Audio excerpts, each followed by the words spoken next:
చంద్రబాబు నాయుడు గారికి జగన్మోహన్ రెడ్డి గారు అంటే భయం. జగన్మోహన్ రెడ్డి గారు అంటేనే కాదు, జగన్మోహన్ రెడ్డి గారి వెనుక ఉన్న 40% ఓట్లంటే భయం. అంతేకాదు, మీరు గెలిచారే ఆ గెలుపు మీది కాదని భయం. ముగ్గురు కలిస్తే మేము గెలిచాము, లేకపోతే మేము ఓడిపోయే వాళ్ళము అనేది మీకు తెలుసు కాబట్టి భయం. జగన్మోహన్ రెడ్డి గారిని ఏదో ఒక విధంగా అణగదొక్కేస్తే పని అయిపోతుంది అనుకుంటున్నారు. అణగదొక్కేస్తే అణిగిపోయే స్థితిలో జగన్మోహన్ రెడ్డి గారు, వైఎస్ఆర్ కాంగ్రెస్ పార్టీ లేదు అనే విషయాన్ని మీరు గమనించకపోవటం, గ్రహించకపోవడం, అది మీ అహానికి సంబంధించినటువంటి అంశమని మనవి చేస్తున్నాం.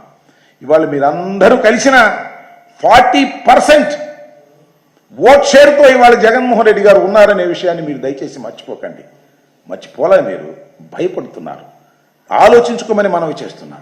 ఇంత దుర్మార్గమైనటువంటి కార్యక్రమాలు మీరు చేసి జగన్మోహన్ రెడ్డి గారి పార్టీ మీద రుద్దేసి కేసులు పెట్టేసి తలసిల రఘురామ్ గారిని మళ్ళా కేసులు ఇరికించాలని, అదేవిధంగా నందిగం సురేష్ను మళ్ళా లోపలే ఉన్నాడు కాబట్టి మళ్ళా ఈ కేసులో పెట్టి అసలు బెయిల్ రాకుండా చేసేద్దాము అనేటువంటి ఒక కుట్రపూరితమైన అణచివేయాలనేటువంటి దృక్పథంతో మీరు పనిచేస్తున్నారు.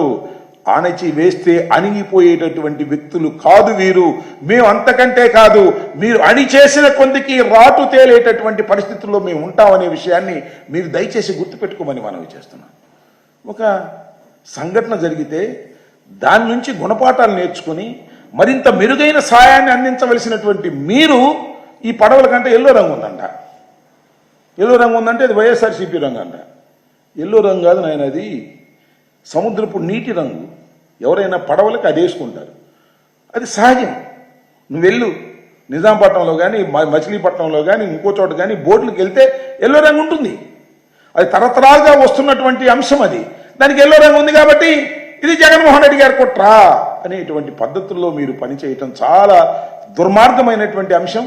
చాలా దిగజాడిపోయి రాజకీయాలు చేస్తున్నటువంటి చంద్రబాబు నాయుడు గారు ఈ విషయాలను కొద్దిగా గమనించవలసినటువంటి అవసరం ఉంది అని ఈ సందర్భంగా నేను చెప్పదలుచుకున్నాను. అంతేకాదు, ఇవాళ చూడండి, 1వ తారీఖు వరద వచ్చింది అంటే శనివారం రాత్రి మన బుడమేరు దగ్గర నీరు వదిలితే వచ్చింది, మునిగిపోయింది.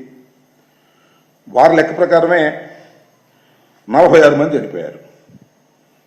46 మంది మా కాదు చనిపోయింది, ఇంకా చాలా ఎక్కువ మంది చనిపోయారు, గల్లంత అయిపోయారు, వందల సంఖ్యలో చనిపోయారు. నిదానంగా అన్నీ బయటకు వస్తాయి. ఈ రోజు వరకు 10 రోజులు అవుతుంది. బాధితులకు సరైన సక్రమమైన సహాయం అందనటువంటి పరిస్థితి, అలో లక్ష్మణ అని విలవిల్లాడుతున్నటువంటి పరిస్థితి. ఆ పరిస్థితి ఇంతవరకు సరిదిద్దలేకపోయారు. దుర్మార్గం అంటున్నా. ఇంత భయంకరమైనటువంటి పరిస్థితులు రాష్ట్రంలో ఎప్పుడు లేవు. అనేక ప్రమాదాలు జరిగాయి, అనేకమైన వరదలు వచ్చాయి, కానీ ప్రభుత్వ అడ్మినిస్ట్రేషన్ కంప్లీట్ ఫెయిల్ అయిపోయింది. చంద్రబాబు నాయుడు గారు చెప్తున్నారు ఆయన పెద్ద విజనరీ అట, అడ్మినిస్ట్రేటర్ అట. నేను మనవి చేస్తున్నా, చంద్రబాబు నాయుడు గారు అసలు విజనరీయే కాదు, అడ్మినిస్ట్రేటర్ అంతకంటే కాదు. కానీ ఆయన పేరు వచ్చింది. ఎందుకు పేరు వచ్చిందంటే ఆయనకున్న మంది మార్బలం, పత్రికా రంగం, మీడియా.